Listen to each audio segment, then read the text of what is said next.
Assalamualaikum, hai, saya Fitri Tianur Rahman dari Prodi Perbankan Syariah 25 dengan NIM 250801012. Di sini saya akan membuat video tugas usul fiqh tentang beberapa pembahasan yang berhubungan dengan usul fiqh. Pertama adalah permintaan melakukan suatu pekerjaan dari yang lebih tinggi derajatnya kepada yang lebih rendah derajatnya. Dalam amr terdapat beberapa kaidah, yaitu aslu fi an-nahyi lil tahrimi ila madala ad-dalilu ala khilafi, yang artinya asal dalam perintah itu hukumnya wajib kecuali terdapat dalil yang menjelaskan tentang perbedaannya. Contohnya seperti larangan yang bermakna haram. Allah berfirman, wala taqrabuz az-zina, dan janganlah kalian mendekati zina, yaitu larangan ini tidak ada dalil yang memalingkan, maka hukumnya haram. Contoh kedua, larangan yang bermakna makruh.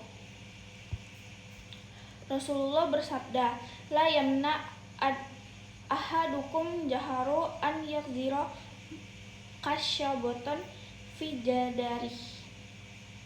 jidarih. Contoh kedua, larangan yang bermakna makruh. Rasulullah bersabda, la yamna ahadukum jarahu an yakzira kasyabotan fi jidarih. Janganlah seseorang dari kalian melarang tetangganya menancapkan kayu di temboknya. Para ulama menjelaskan larangan ini bukanlah haram, tapi makruh karena ada dalil lain yang menunjukkan kebolehan. Contoh ketiga, larangan yang berubah karena dalil. Larangan sholat setelah asar. Janganlah kalian sholat setelah asar sampai matahari terbenam. Asalnya bermakna haram, tetapi karena ada dalil bolehnya sholat qodha atau sholat sunnah sebab, maka larangan tersebut tidak mutlak atau haram.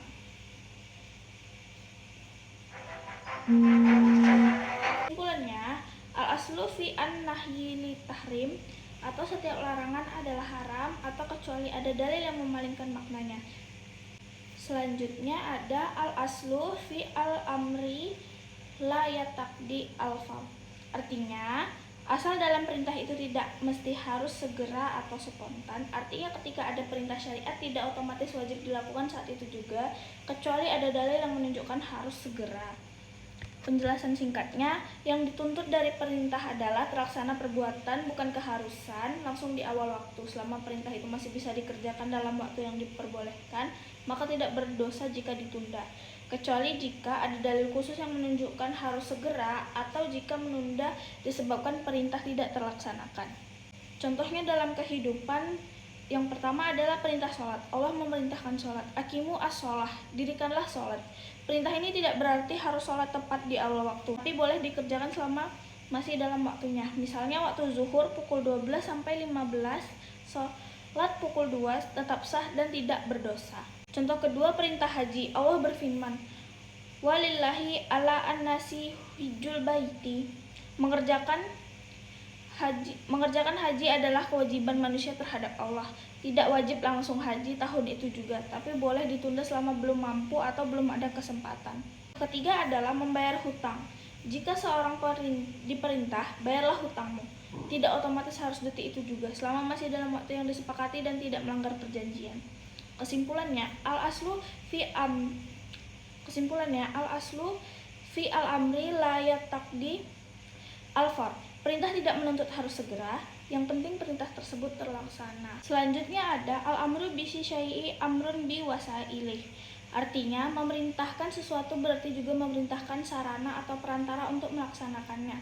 Contohnya, perintah sholat. Ketika Allah memerintahkan sholat, maka secara otomatis juga diperintahkan berwudu, menutup aurat, menghadap kiblat, karena sholat tidak sah tanpa wasilah tersebut.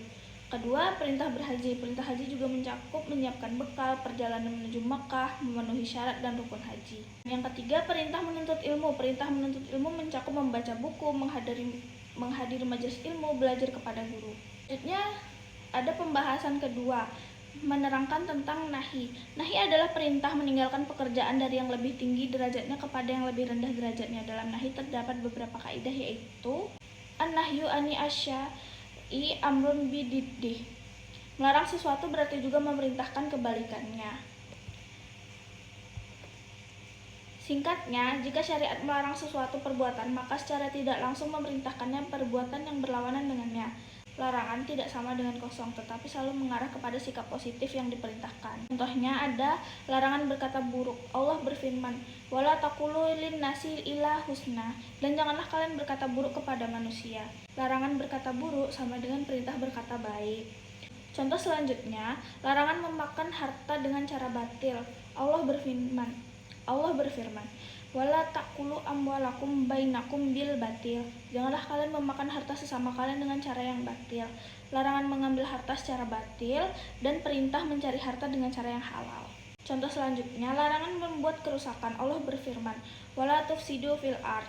Dan janganlah kalian berbuat kerusakan di muka bumi. Larangan merusak dibarengi dengan perintah menjaga dan memperbaiki lingkungan. Larangan selanjutnya meninggalkan sholat. Ketika orang dilarang meninggalkan sholat, maka itu berarti perintah untuk menegakkan sholat.